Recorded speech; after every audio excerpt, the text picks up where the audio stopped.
Good evening. Today I have a very special video planned, and it will be a long-term review on my MoYu RS3M 2021. So with that said, let's get right into it.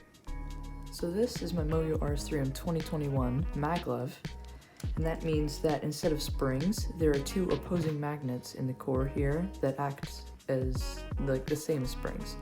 So let's start with adjustability. This has a spring compression adjustment with a lot of settings, and you can really get it to be the correct speed you want, and then just a basic screw. And then it does not have adjustable magnets, but I think the magnet strength is perfect, and you could buy extra ones if you wanted them to be stronger for not that much money. So if you ever want to have stronger magnets on it, it'll be good. Some other basics on this cube: it is 56 millimeters and it comes out of the box at 92 grams. Mine is 94, and I'll show you why in a second. So it is out of the box a very, very fast cube, and you're definitely going to have to slow it down. Or if you want a really, really fast setup, you don't have to slow it down, but that's fine. But I think it's too uncontrollable out of the box. Lube I have in it, in mine at least, is Martian from Speedcube shop. I think it is a perfect balance of speed and control. And the special thing I was talking about is I bought the Cuber's Home Core Magnetic Conversion Kit for it. So that means that just like the new GameCube releases, this has corner-to-core magnets. As you can see, this little thing just snaps onto the core, and then you can glue these pieces into the feet of the corners. And it adds a lot of control to again, like a kind of an uncontrollable cube. And there's also one major thing that I haven't mentioned yet. This cube is $13 stock, which is incredible for the technology it's in. It is by far the cheapest cube with maglev in it, and I think it really is the future of budget cubes and sets a new standard for them. Because really, there's a new uprising in the cubing world that the need for expensive flagships you don't need them anymore really, because there are cubes that are just as good for fractions of the price. So yeah, that's a basic overview of this cube. It was my main 3x3 for a long time, from I believe early December 2021 through March of 2022, and I did use it at my first competition, and that went really well. I got an average that was much better than I expected it to, and that's wonderful. You may be wondering why I have a CubeHead logo on it. I used code CubeHead on my last order at the Cubicle and got it, and I figured I would put it on this, because why not? It adds some fun to this cube, because it didn't have a logo sticker on it. Anyways, yeah, I get a bit off track there.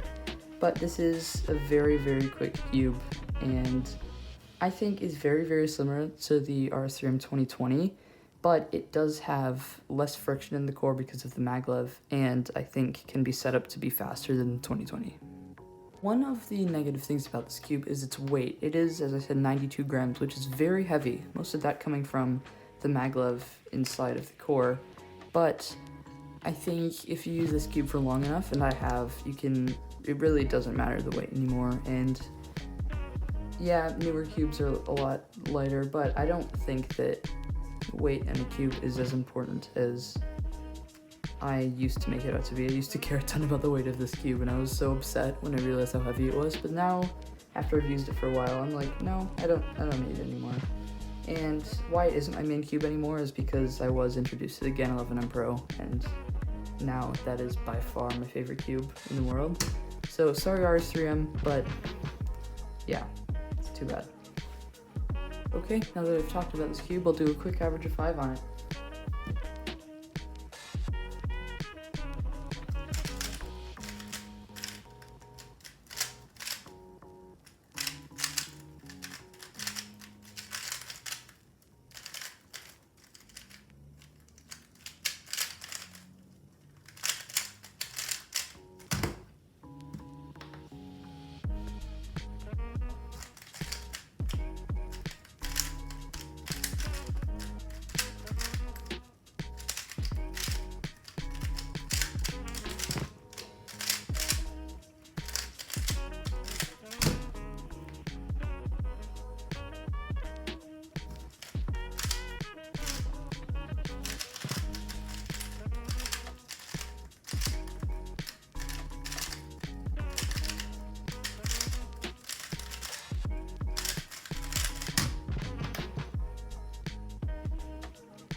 Okay.